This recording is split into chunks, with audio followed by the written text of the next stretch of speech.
Здравствуйте, дорогие друзья! Мы находимся с вами в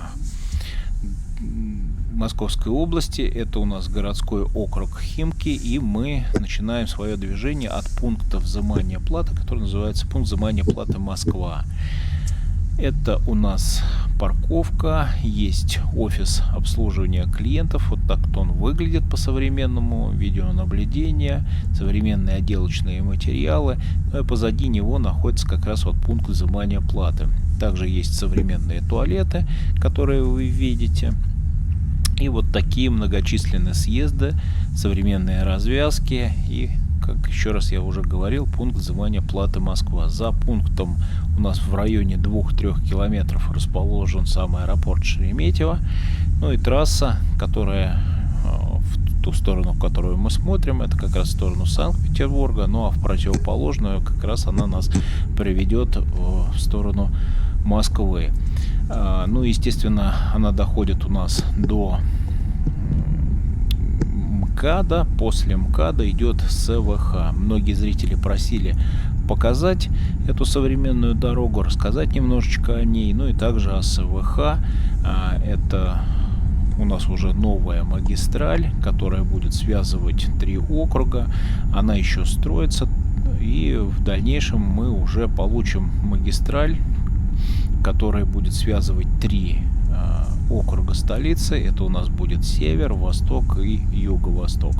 Ну, мы к ней еще подберемся с вами, а пока несколько слов о как раз современных трассах, о современной дороге. Запись сюжета идет ранней весной.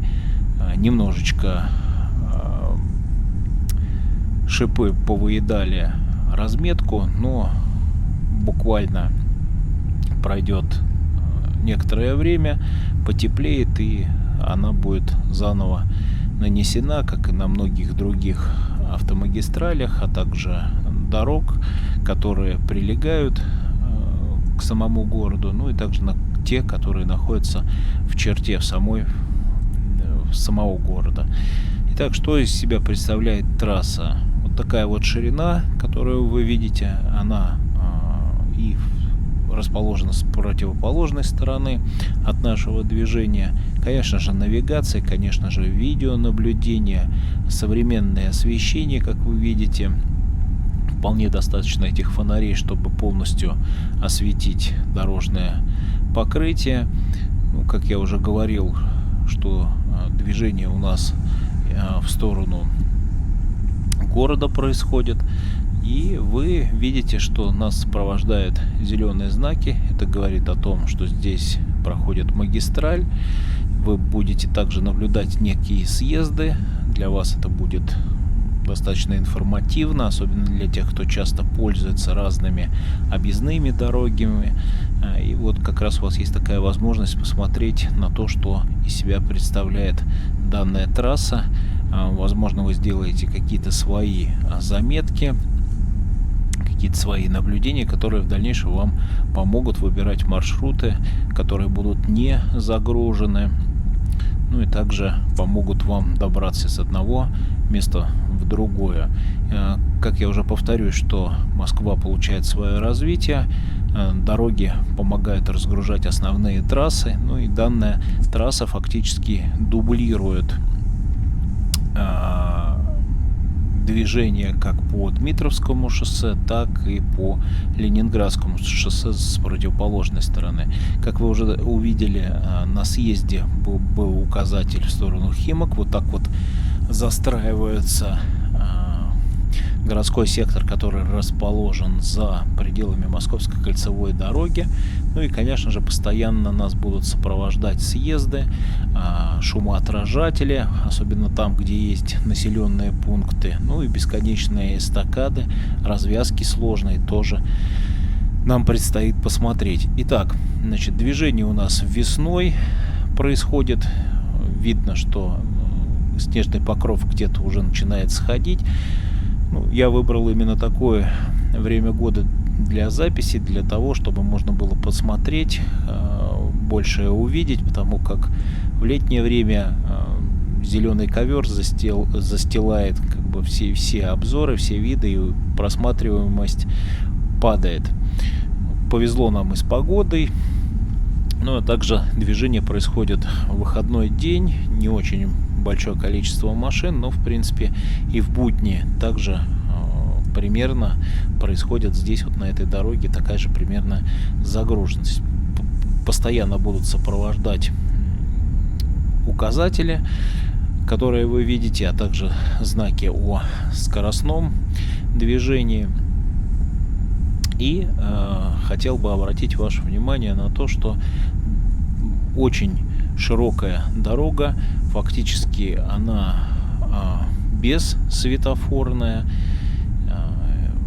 проходит она вдоль железных дорог различных, и вот такие вот сложные развязки, уже указатели есть в сторону Московской кольцевой автомобильной дороги, которая как раз под нами проходит. И вот так вот мы заходим на территорию Москвы, можно так смело сказать, которая в своих когда-то границах граничила с Московской кольцевой автомобильной дороги, поэтому я так по старинке назову, что мы уже вышли как раз на СВХ, о которой меня просили рассказать и показать зрителей. Что же такое СВХ? Это северо-восточная хорда, то есть которая вот является у нас новой магистралью и связывает уже некоторые округа, делает большое дело, помогает связывать между основными магистралями, разгружать вот эти основные магистрали, ну и в том числе вот движение, как мы уже с вами показали, со стороны Шереметьево, то есть люди могут беспрепятственно уже быстро добраться, потому что иногда Ленинградское шоссе, оно все-таки забито, ну и вот есть такой дублер, который позволяет быстро добраться как и до самого аэропорта, так и в обратную сторону, но единственное по платной дороге. Данный участок, по которому мы с вами движемся, конечно же, бесплатный. Ну и в дальнейшем, когда появятся уже сообщения до примерно Вишняков-Люберцев, где будут уже соединены крупные автомобильные магистрали, такие как Измайловское шоссе, Щелковское шоссе, как вы уже видели по указателям, Дмитровское, Алтуфьевское и Открытое шоссе. Вот тогда эта дорога станет, действительно большим делом для того, чтобы разгрузить как и сам центр города, так и дать возможность автомобилям в альтернативном движении по вот таким вот мощным, сильным эстакадам выбирать какие-то свои альтернативные движения и, в принципе, беспрепятственно передвигаться по своим намеченным маршрутам. Уже сегодня дорога очень сильно помогает автовладельцам. Вот. И я в том же числе выбираю ее для того, чтобы объехать какие-то загруженные дороги. Но мало кто об этом знает, потому как навигационные системы, о которых я уже рассказывал в автомобилях, они выбирают альтернативные движения, минуя вот эту вот трассу. Поэтому, если вы поедете в Москву, если вы планируете передвигаться по Москве, обязательно посмотрите на обновленные карты в интернете, потому как ваши навигационные системы в автомобилях не будут показывать вот эти трассы, особенно если у вас 2-3 годовалой давности автомобиля, которые еще со старыми картами, не обновленными. Поэтому, если есть возможность, конечно же, обновляйте, и у вас будет такая альтернатива двигаться уже по вот этим вот маршрутам, либо просто посмотреть, выбрать для вашей же поездки, для того, чтобы не простаивать в каких-то забитых магистралях, а выбирать как раз уже другие пути объезда. Итак, как вы уже заметили, во время движения сюжета я поворачиваю камеру для того, чтобы вам было больше видно, и с левой стороны как раз параллельно проходили железнодорожные сообщения, вдоль которых мы, собственно говоря, и движемся. Бесконечные склады, какие-то промышленные сектора.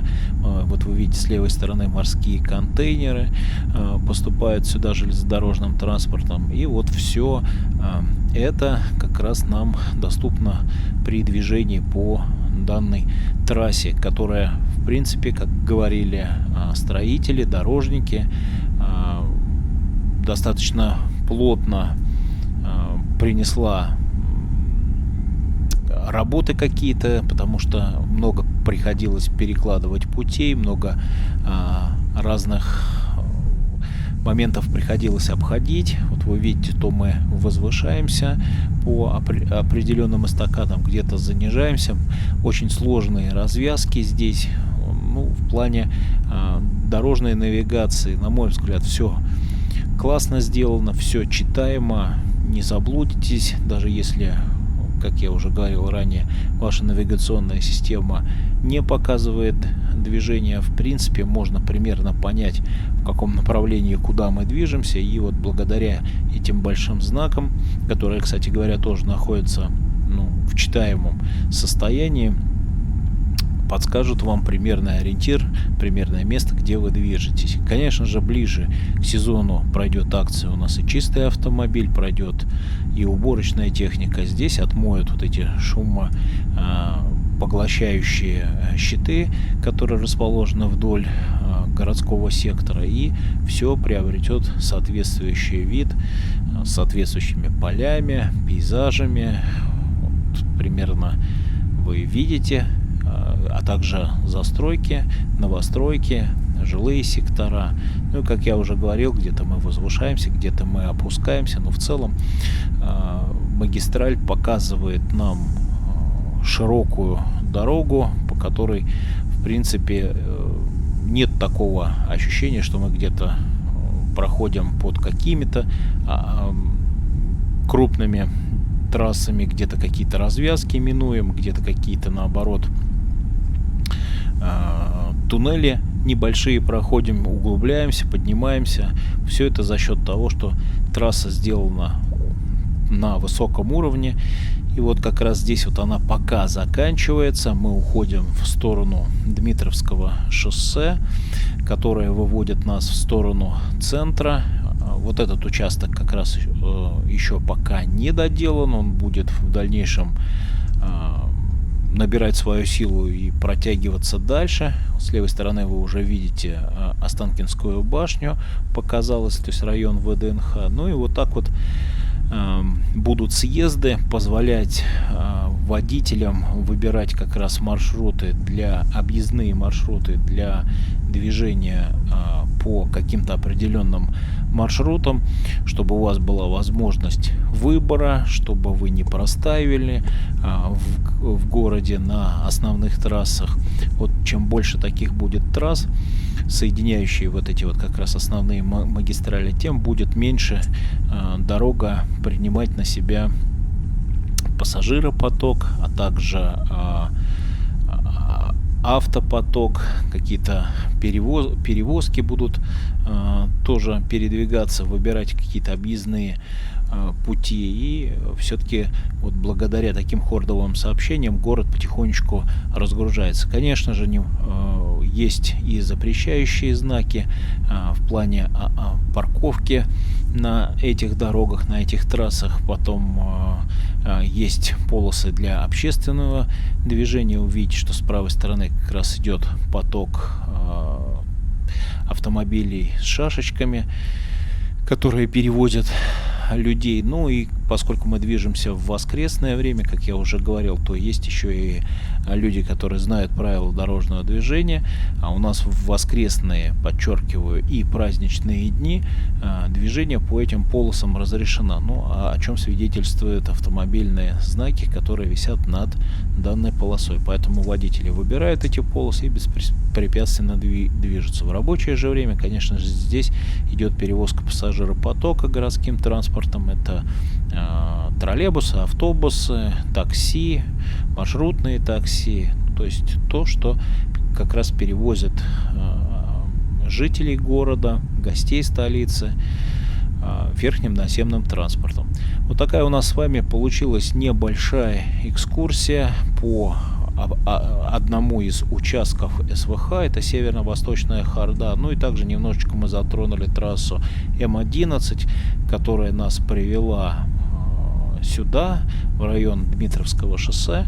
Поэтому уже сегодня можно пользоваться этим участком. Он достаточно активный, удобный. И я вам настоятельно рекомендую выбирать как раз маршруты для передвижения по городу по таким трассам, которые помогут вам быстро добраться в объезд пробок к необходимому месту, к которому вы движетесь. Но на этой нотке я буду заканчивать свой очередной сюжет. Многое доступно на моем канале. Переходите, оставляйте комментарии, подписывайтесь на канал, пишите, буду рад вам всем ответить. Ну и мое традиционное, ну а пока.